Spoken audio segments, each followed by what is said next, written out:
This is eclectic news. I wouldn't call it a drive-by because if it's a drive-by, that'd be murder. We don't want that.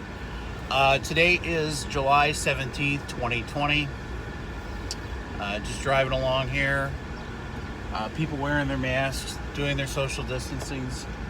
I was in a store, and literally people are so on edge. Somebody coughed with the mask on, and literally the one lady jumped up like, ah! Like something was wrong. Like literally, I'm like, lady, it's a mask. Number one, coughing's not necessarily a bad thing. Coughing's actually a way of discharging dirbus from your lungs. Now, it's not pretty, and it doesn't have, the roll my window up. It doesn't have the, the pretty, infomercial look, but it does do the job.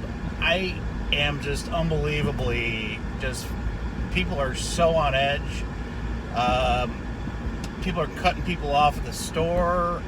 People are basically almost fisticuffs at this one store. Just getting in line. Like, you're not 6 feet apart. You're 4 feet apart. It's like, dude, you got an immune system. And I mean, here's another thing. Stop watching the news, really, because that depresses me even. I mean, you go into Drudge Report, and it's literally like, 77,000 in one day. We're all gonna die. Highest death toll ever. And you look at the death toll was 1,006. It's down 70% from a peak on April 25th. But they're just literally, I don't know why they're doing this. And that's the one thing about news I don't like. I don't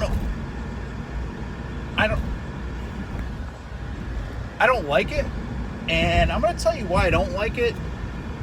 Number one, I don't like it because, well, they are bought and paid for by the big tech companies. Like Washington Post is bought by Amazon. Bezos owns them. Washington Post, the toilet paper record, they're owned by the Chi-Coms for the most part. So you don't really have good actual news. And the news is supposed to be the freedom of the press, the fourth estate, however you want to call it.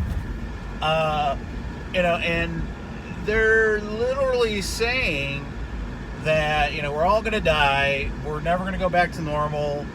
It's basically Tokyo Rose through the news. It's never going to go back to normal. We might have a second lockdown. We're not going to go anywhere until there's a COVID pass or a vaccine and then a chip. So, like I said, again, this year it's masks to buy and sell. Next year it's the COVID pass on your smartphone, and you must have a smartphone. If you don't have a smartphone, you will cease to exist. And then in 2022, it'll be the chip. So all those people out there that, once were saying that, it can never happen here. This is we're star-spangled awesome. We're going to come back and, all this stuff is bull pucky. I don't have my buzzer today. I would have said bullshit. But this is Riding in Cars with Brian here today. Episode of the Eclectic News Network. This is an opinion piece. But anyways, yeah, so it's kind of weird because you see a lot of people right now, they kind of have this dazed look in their eye. They don't understand that the unemployment bonuses are ending at the end of this month, 2 weeks, less than 2 weeks. You're going to have about 6 to 10 million Americans that, who were having a tough time before, that are going to have a tough time even harder now because of what's going on. So, I mean, I understand why people are on edge. I get it. So what's the end goal? The end goal is to get rid of small business. The end goal is to get rid of anything that's natural and wholesome. A lot of people don't even want to talk about it because it's so depressing. I've talked to many friends and many family going, I don't want to even talk. Let's talk about something. I don't want to talk about it. And the thing is, I understand the problem is that by not actually talking about it, you can't find solutions, and I think that's positive. So I think the one solution there is get out of the big cities. I think that's number one. You got to get out of the big cities. Anybody that lives in a big city, when this comes through, is it's that they're sitting duck. Learn how to be more self-sufficient. That's important. I mean, that's what's going to get you through this. The government is not going to help you, and they're not supposed to help you. You're supposed to help yourself, and it's so hard because You have a lot of these people that are losing their jobs. You have another 1.3 million yesterday that lost their jobs or filed for unemployment claims, even though the official number is 18 million. It's more like 40 to 50. Because I know a lot of people that I talk to that, I got back to work. I was a tech person. I was in IT. I was making 75. Now I'm making 45. Well, it's still a lot of money. Well, yeah, he's got 3 kids, though, and his wife stays at home and homeschools. So how is that helping him? And you have Trump up there going, we have the greatest economy ever, and the Democrats are trying to ruin it. Okay. Trump will lose this election, mark my words, because he's not being a leader. He's not on the offense. Now, I don't believe in either political party right now. I think they're both corrupt, so I'm not voting this time. And that is what people don't realize. Voting, well, are you going to vote for Biden or are you going to vote for Trump? There's a third option. It's called not voting. And a lot of people like me, it's only going to benefit Joe Biden because I'm sure that the Democrats will put 20 million illegals and dead cats on the voting rolls. They always do that. Massive fraud, all that good stuff. But I'm not voting because I don't really believe in the vision that Trump has. I think that he is not being real with the American people about the stock market and just pumping it up, and that's his key factor in the economic part. I think he's behooved himself derelict in the duties of actually just being honest and say, look, we don't know what's going on. We're going to open it up or we're going to close it down, whatever, but make a decision, and this is what we're going to do. But, conservative pundits say, well, he's playing 5D chess. Donald Trump is born in 46. The guy the guy only tweets. He doesn't know about computers. I'm not knocking him. He's just not tech savvy. Joe Biden is a hologram in the basement. So either way, we're screwed. My thing is that, if you have this far left Marxist ideology of Black Lives Matter, which is nothing more than run by 2 black lesbians that founded it, they're on the FBI's most wanted list, which is all true, by the way.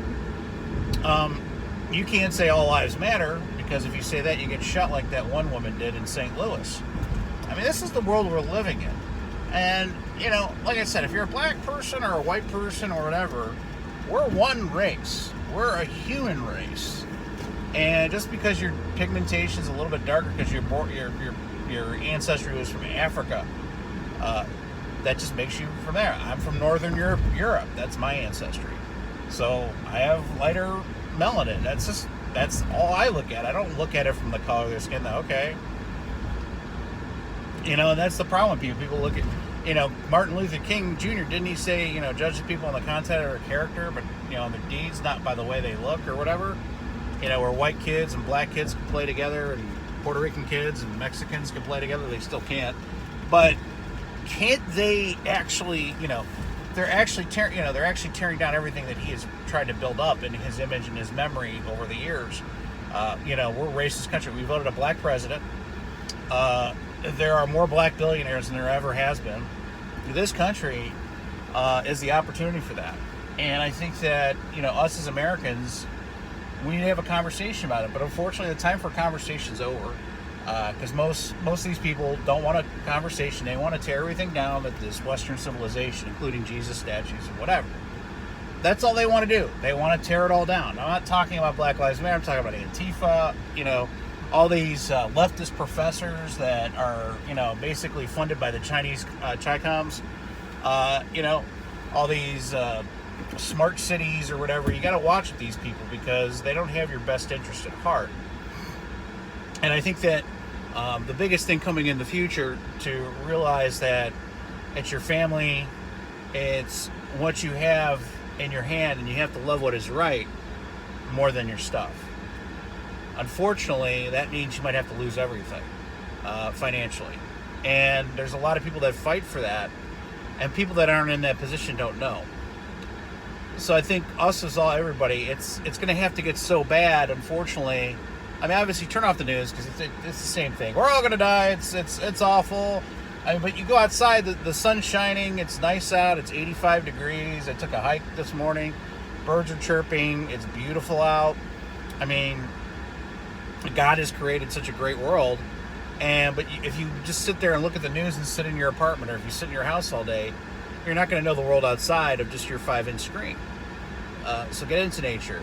Get into what's going on with in the world. And I took a hike today, and it's like I just the sunshine, just getting out there. All those things are just very important for just getting just surviving. Just getting that health in there. That's important, because if you don't get that, if you don't get that sunshine, if you don't get that, information or whatever from nature, we're all going to, suffer. But, final note, it's going to be a tough time. It's going to have to get so bad until people actually get off their ass. That's what I truly believe. But we're going to win in the end, because God's on our side, and we got a lot of good people versus bad people. It's just that it's going to take some time to sort out. But I'm Brian Budd here for the Eclectic News Network. Stay tuned for any new reports coming down in the future. Thank you.